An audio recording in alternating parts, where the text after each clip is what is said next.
दोस्तों, क्या आप जानते हैं कि जो चीजें हम डेली खाते हैं उन्हें फैक्ट्रियों में कैसे बनाया जाता है?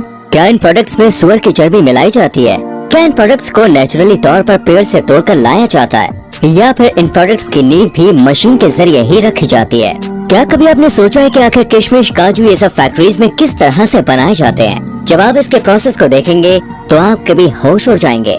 आइए शुरू करते हैं आज की वीडियो। किशमिश। पहले जानते हैं कि दोस्तों फैक्ट्री में किशमिश कैसे बनाई जाती है। अगर आप समझते हैं कि बाजार में मौजूद अंगूरों से किशमिश बनाई जा सकती है तो आप बिल्कुल गलत हैं। किशमिश सिर्फ दो अंगूर की प्रजाति से ही बनाई जाती है दोस्तों। पहली प्रजाति का नाम है अर्कावती और दूसरी है सुल्ताना। भारत में इन दोनों अंगूरों से ही किशमिश बनाने का प्रोसेस पूरा किया जाता है। सबसे पहले इन अंगूरों की खेती की जाती है और जब यह फसल पूरी तरह पक कर तैयार हो जाती है तो इन अंगूर के गुच्छों को काट कर कैरेट में रखा जाता है और फिर इन्हें बनाने के लिए प्रोसेस एरिया में लाया जाता है। इसके बाद इन अंगूरों को इथाइल ऑलिएट और पोटेशियम कार्बोनेट के मिश्रण में सिर्फ 3 से 5 मिनट के लिए रखा जाता है और फिर इन अंगूरों को इस मिक्सचर से बाहर निकाल लिया जाता है।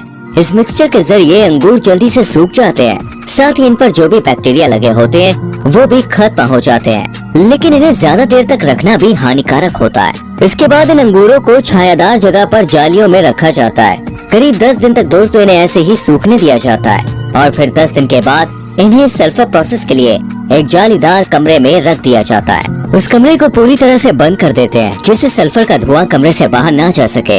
इस प्रोसेस के लिए कमरे में छोटे छोटे गड्ढे किए जाते हैं और उन गड्ढों पर भूसा डालकर सल्फर का पाउडर रख दिया जाता है और इन सबके ऊपर जलता हुआ कोयला रख देते हैं, जिससे रात भर सल्फर का धुआं अंगूरों पर लगता रहता है और अंगूर खूब अच्छी तरह से मुरझा जाते हैं। इसके बाद दोस्तों इन अंगूरों को खोलकर रख दिया जाता है जिससे ये 4-5 दिन के अंदर पूरी तरह से किशमिश बन जाते हैं और फिर किशमिश को कैरेट में भरकर इनकी अच्छे से सफाई की जाती है। सफाई के लिए भी एक प्रोसेस करना होता है। इसके लिए ये लोग इन किशमिश को फैक्ट्री में लाते हैं और उसके बाद इन्हें क्लीनर मशीन में रखा जाता है जिसपे कन्वेयर बेल्ट लगी होती है।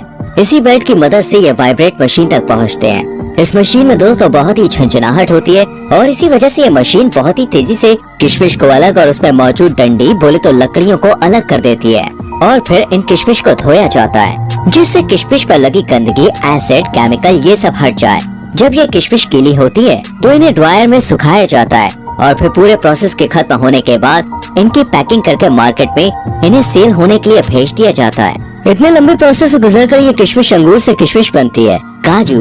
अब बात करते हैं काजू के प्रोसेस की। जितना काजू खाने में स्वादिष्ट होता है उससे कई गुना ज्यादा ये जहरीला होता है। जी हाँ, काजू का कच्चा फल दोस्तों बहुत ही जहरीला होता है। इस कच्चे फल के नीचे काजू का बीज होता है। सबसे पहले इन फलों को पेड़ों पर से तोड़ा जाता है और फिर इन काजू के बीजों को फल से अलग किया जाता है। इसके बाद इन्हें धूप में सुखाया जाता है। ये बीज दोस्तों बहुत ही जहरीले होते हैं, इसलिए इन्हें बहुत ही तेज भाप में बॉयल करते हैं जिससे इनके अंदर मौजूद जहर निकल जाए।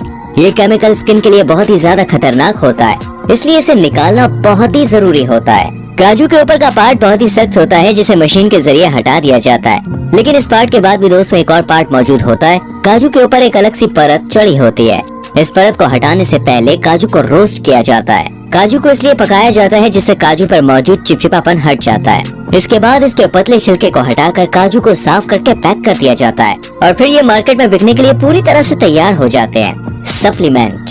आज के समय में हर कोई बेहतर शरीर के लिए सप्लीमेंट लेता है जिससे उनका शरीर कुछ ही समय में भारी भरकम और तंदुरुस्त दिखने लगता है। लेकिन क्या कभी आपने सोचा है कि आखिर इस सप्लीमेंट को फैक्ट्री में कैसे बनाया जाता है?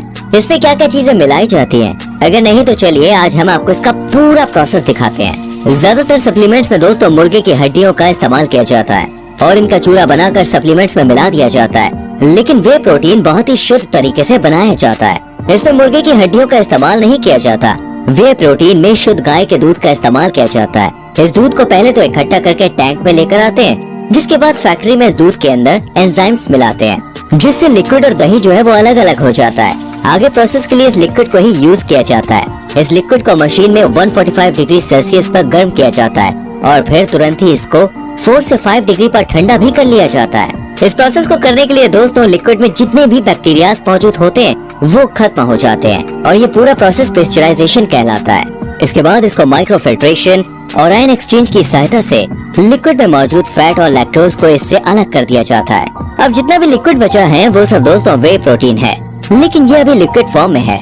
इसे सूखा पाउडर बनाने के लिए एक मशीन में डाला जाता है। इस मशीन में ठंडी और गर्म दोनों तरह की भाप होती है जिससे इस लिक्विड का पानी सूख जाता है और फिर हमें मिलता है अपना 90% वे आइसोलेट प्रोटीन। इसके बाद इसकी अच्छे से जांच की जाती है और फिर इसमें फ्लेवर्स ऐड किए जाते हैं। इस वे प्रोटीन को डिब्बों में पैक करके जो भी कंपनी ने खरीदती है वो अपनी कंपनी का इस पर टैग लगाकर मार्केट में बेच देती है। इस तरह वे प्रोटीन पाउडर तैयार किया जाता है। नूडल्स। अब आपको दिखाते हैं नूडल्स बनाने का तरीका, जिसे देखकर दोस्तों आप पूरी तरह से अपने होश और आवाज खो देंगे। वैसे तो बहुत से लोग नूडल्स को खाना बेहद पसंद करते हैं, लेकिन जितना ये हमारा स्वाद में जायका बढ़ाता है उससे कई गुना ज्यादा ये हमारे शरीर को नुकसान पहुंचाता है, क्योंकि इसके अंदर MSG नाम के इंग्रेडिएंट्स मिलाए जाते हैं, जिसमें दोस्तों सुअर की चर्बी शामिल होती है। सुअर की चर्बी की जगह ये लोग इसमें मक्का, स्टार्च और गन्ना भी मिला सकते हैं, जिससे स्वाद में कोई भी फर्क देखने को नहीं मिलेगा।